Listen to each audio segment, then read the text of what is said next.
Hey guys, we're moving on to chapter 2 and 3 now. We're going to expand upon what we talked about in chapter 1, namely that thinking in economic terms, economists study the choices people make when they have scarce resources. So when you have to decide between two things, what do you decide to pick? We're going to get into that a little bit more further by talking about different economic systems. Now, any economic system we talk about has to answer three questions. How you answer these three questions determine the economic system that you have.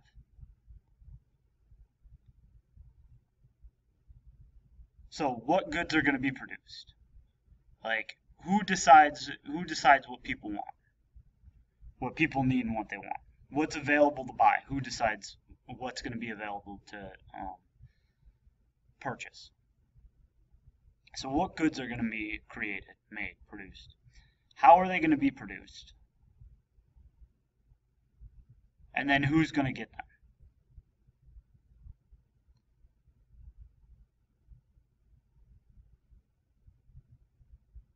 So what goods are produced are the actual things that what things are actually going to get made.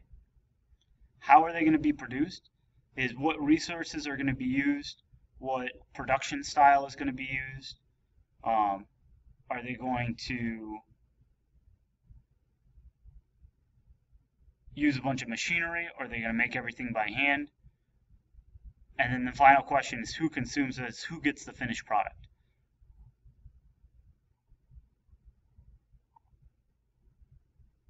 This all boils back to one essential question, which is how does society decide who gets what? Why do some people have a lot of things and other people have little things? Why are some people rich and some people poor? Um, that's why that is the central underlying question of all economics is how do we decide who gets what goods and services? Who gets food? Who gets water? Who gets the Maserati? Who gets PlayStation 4? Who gets to go to school? Who gets a car? Who doesn't? That's what economics is aimed at answering.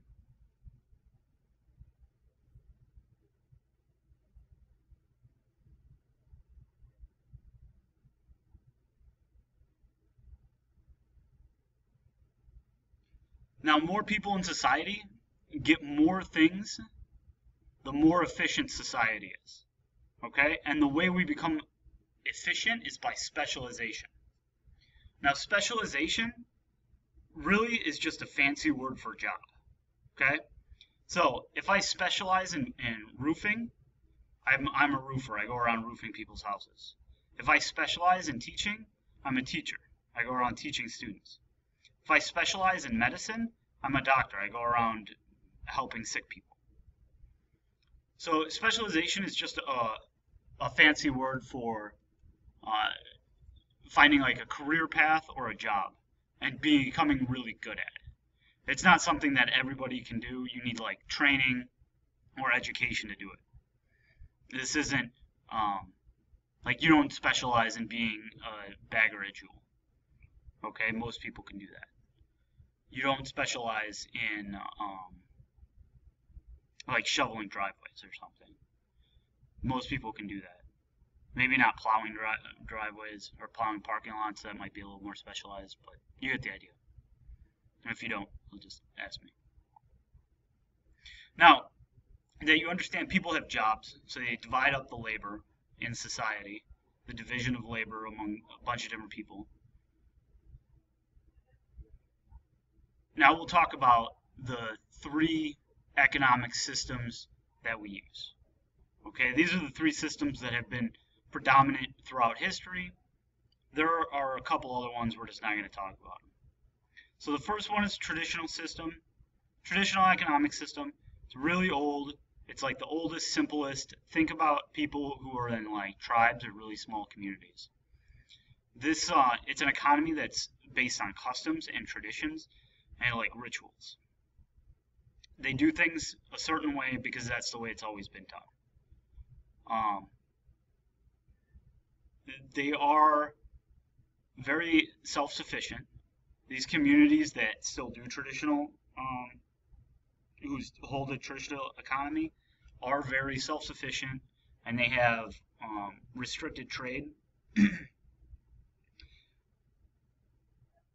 but they have very little room for innovation or change. Like they're not going to be traditional economies won't discover um, new planets. They won't discover um, new medicines, stuff like that. They but they'll get by. They'll get by because they'll just keep doing the same thing they've always done.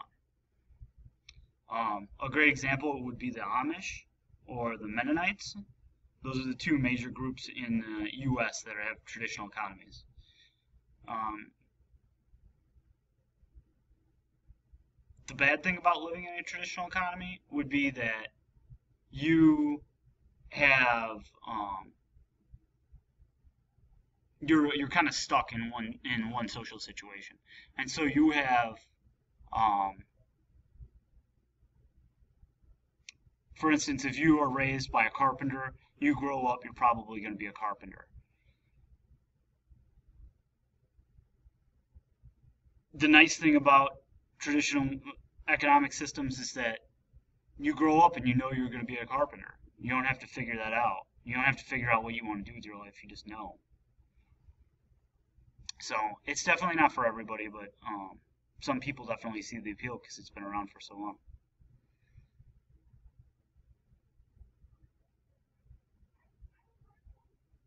The second type of economic system is capitalism. This is the most successful economic system in the world. This is why America is one of the richest countries in the world. It's because we had the freest economy. We'll talk about what it means to have a free economy um, in the next video. But right now, let's just talk about capitalism.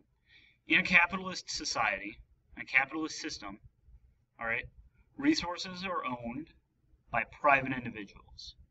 So, first rule is people have private ownership of things. I own a car, that's my car, anybody tries to take it, and that's illegal. They get arrested, they break the law.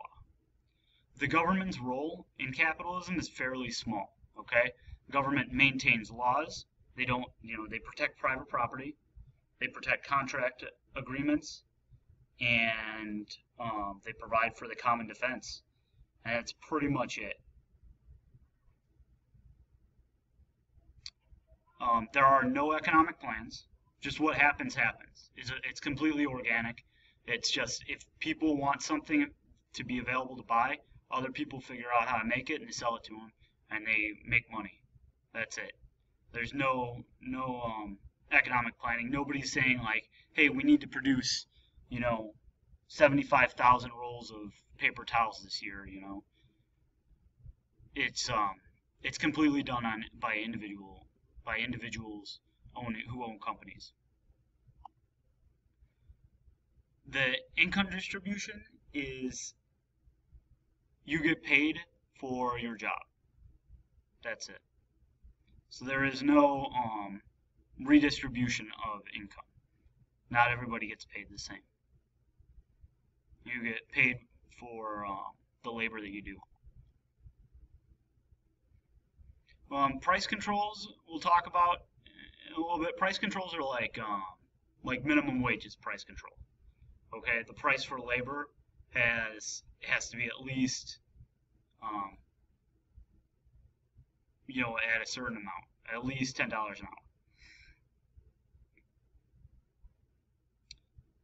In a capitalist system, there is no minimum wage. That's completely market controlled. It's completely determined by your job and who's willing to do the job. And your main incentive in a capitalist system is to make profits. Everybody wants to make money. But by making money, you make money. Here's the thing in capitalism is you make money, you get rich by supplying a lot of people with things that they want for the cheapest, most affordable price. That's how you make profit. And so by you getting rich, you're actually making society better in a capitalist system.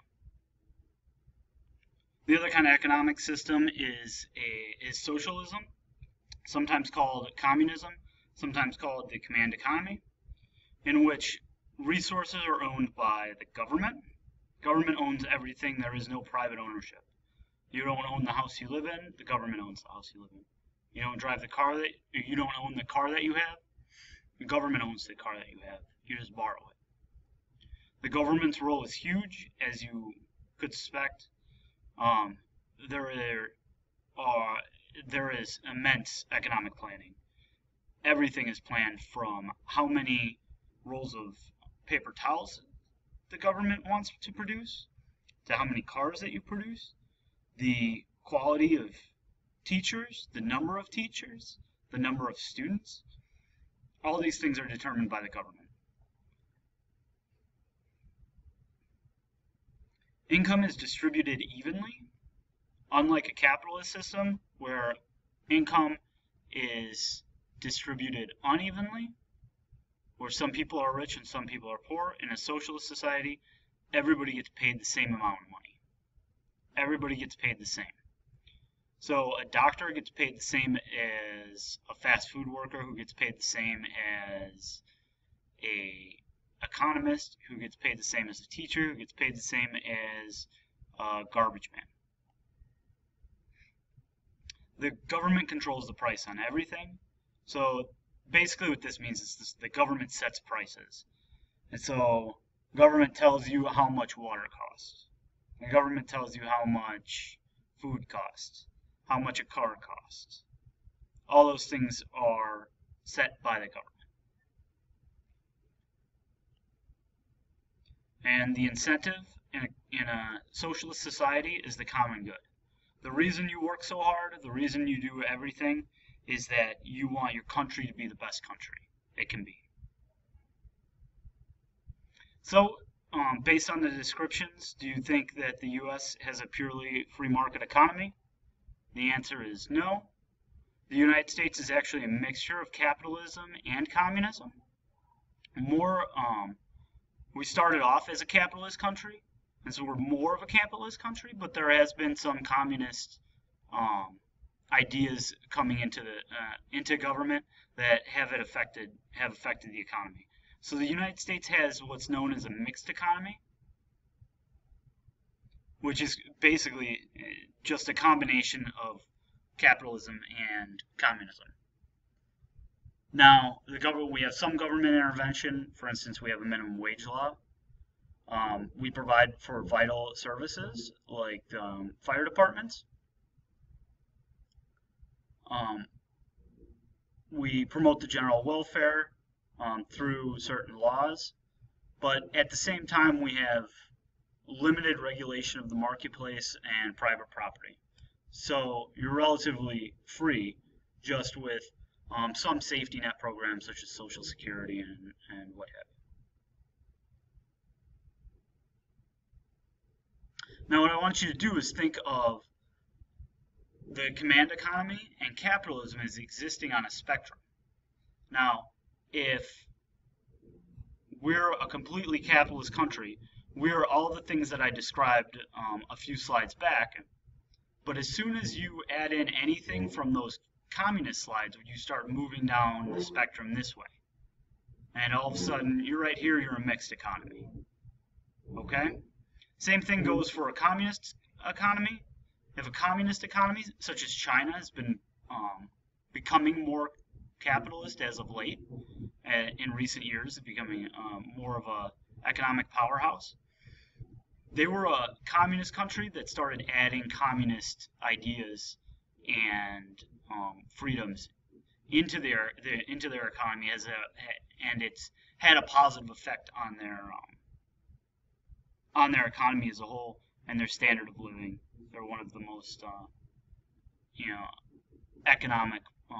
economically strong countries in the world right now.